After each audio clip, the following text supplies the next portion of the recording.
Good morning प्यारे बच्चों, मैं हूं आपके एजुकेटर पूर्णिमा और हम करेंगे वर्कशीट नंबर 47। सब्जेक्ट है आपका हिंदी और क्लास है 10वीं। डेट है 21 अक्टूबर। स्टूडेंट्स, जो वर्कशीट हमने पहले की थी ना, राम लक्ष्मण परशुराम संवाद, तो उसकी पुनरावृत्ति यानी कि हम उनको अब रिवाइज कर रहे हैं। ठीक है, तो एक तरह से हमारा रिवीजन भी हो रहा है और आप लोगों ने जो किया था वो दोबारा से आपको याद करने का भी मौका मिल रहा है। तो देखो कितने अच्छे से आप लोगों के लिए ऑर्गेनाइज हो गया है। ठीक है, तो चलिए अब पाठ के अभ्यास कार्य के महत्वपूर्ण प्रश्नों के उत्तर लिखें। तो ये जो संवाद है आपको अपनी बुक से पढ़ना है, सूरदास के पद। ठीक है, सूरदास के पद जो है हम ऑलरेडी पढ़ चुके हैं, वर्कशीट में हम कवर कर चुके हैं। तो यहाँ पे सिर्फ आपको क्या करना है, क्वेश्चंस आंसर जो है वो आपको क्या करने हैं बच्चों, लिखने हैं। तो चलिए करते हैं question answer. That's very good कि अब रिविजन स्टार्ट हो गया आपका। परशुराम के क्रोध करने पर लक्ष्मण ने धनुष के टूट जाने के लिए कौन कौन से तर्क दिए। परशुराम के क्रोध करने पर लक्ष्मण ने धनुष के टूट जाने के लिए निम्नलिखित तर्क दिए। यह धनुष ध आएगा यहाँ पे। ठीक है, धनुष बहुत ही पुराना था, इसलिए राम के हाथ लगते ही छूट गया। इतने पुराने धनुष के टूटने से इतना क्रोध जो है उचित नहीं है। ठीक है, फिर हमें तो सारे धनुष एक ही जैसे दिखाई देते हैं, एक धनुष टूट भी गया तो कौन सा नुकसान हो गया। तो ये जो है लक्ष्मण सारे तर्क देते हैं।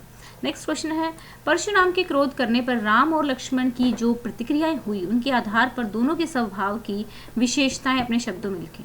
इस प्रसंग में राम और लक्ष्मण की जो प्रतिक्रियाएं हुई उनके आधार पर लगता है कि लक्ष्मण बड़े ही उग्र स्वभाव के व्यक्ति हैं। वे क्रोध का जवाब क्रोध से देते हैं। वहीं दूसरी ओर राम ने बड़ी शांत मुद्रा में इस वार्तालाप को होते हुए देखा।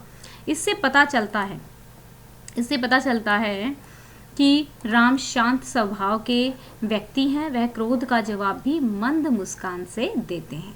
ठीक है, नेक्स्ट क्वेश्चन है हमारा, ये देख लीजिए एक बार हमारा सेकंड क्वेश्चन। ठीक है, आप लोग स्क्रीनशॉट ले लेते हैं, है ना, जिनको पढ़ना जिन्हें रिवाइज नहीं करना है वो बच्चे स्क्रीनशॉट लेके कर लेते हैं, है ना, फिर कहेंगे मैम पूरा दिखाया करो आंसर हमें। लक्ष्मण और परशुराम के संवाद का जो अंश आपको सबसे अच्छा लगा उसे अपने शब्दों में संवाद शैली में लिखिए। लक्ष्मण व्यंग पूरक, हमें तो सारे धनुष एक ही जैसे दिखाई देते हैं। एक धनुष टूट भी गया तो कौन सा नुकसान हो गया, वैसे भी यह धनुष तो श्री राम के छूने से ही टूट गया था, इसीलिए आप बेकार ही क्रोध कर रहे हैं। ठीक है, परशुराम क्रोधित होकर अपने फरसे की ओर देखते हुए, तुम मेरे स्वभाव को नहीं जानते हो, अभी तुम बालक हो, इसलिए मैं तुम्हारा वध नहीं कर रहा। मुझे सामान्य ऋषि समझने की भूल मत करो। मैं एक ब्रह्मचारी हूँ और सारा संसार मुझे क्षत्रिय कुल के विनाशक के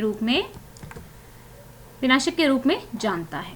ठीक है, तो ये सब हमने पढ़ लिया था, एक तरह से रिवीजन ही हो रहा है। कोई आई होप आप सबको मुश्किल भी नहीं लग रहा होगा, हमने ये सारे के सारे किए ही थे।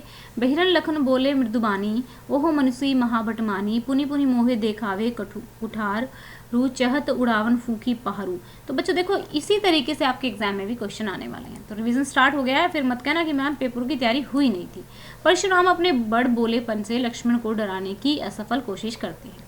इस पर लक्ष्मण मधुर वाणी से परशुराम को व्यंग पूरक कहते हैं।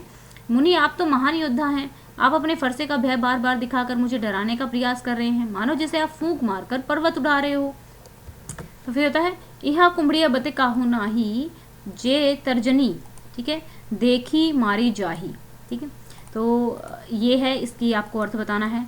भाव, परशुराम बार बार तर्जनी उंगली दिखाकर लक्ष्मण को डराने का प्रयास कर रहे थे। ये देख लक्ष्मण ने परशुराम से कहा कि ये कुंबड़े के छोटे से फल के जितना कमजोर और निर्बल कोई नहीं है जो आपकी तर्जनी उंगली के इशारे से डर जाए।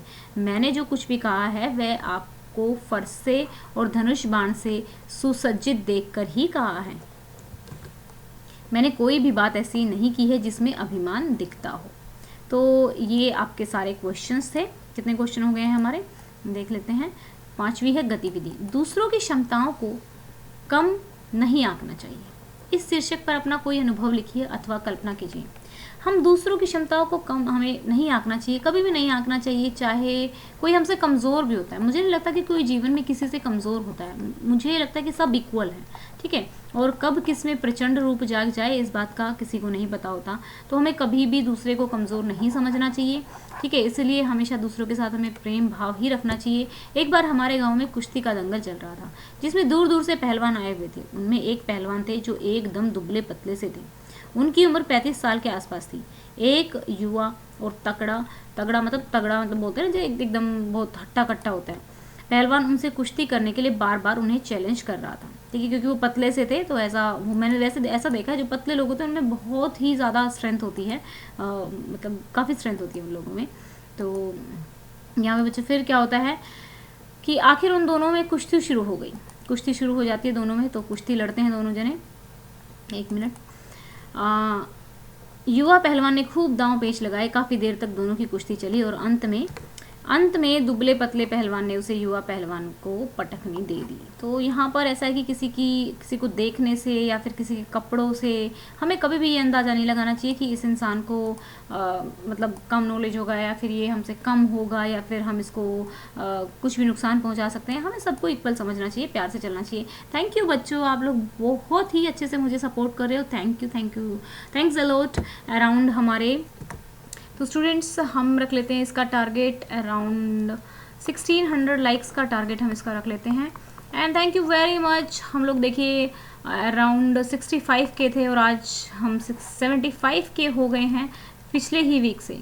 तो अभी हमारे पास 10 दिन और बाकी हैं, तो देखते हैं हम अपना 100K का टारगेट अक्टूबर मंथ के एंड तक पूरा कर पाते हैं कि नहीं। नवंबर में तो हो ही जाएगा, आप लोगों का सपोर्ट है ही, बट देखते हैं कि 100K हम अक्टूबर मंथ तक पूरा कर पाते हैं कि नहीं। एंड स्टूडेंट्स ये काम सिर्फ आप ही कर सकते हैं, वीडियोस को शेयर कीजिएगा। Thank you, have a nice day, may God bless you.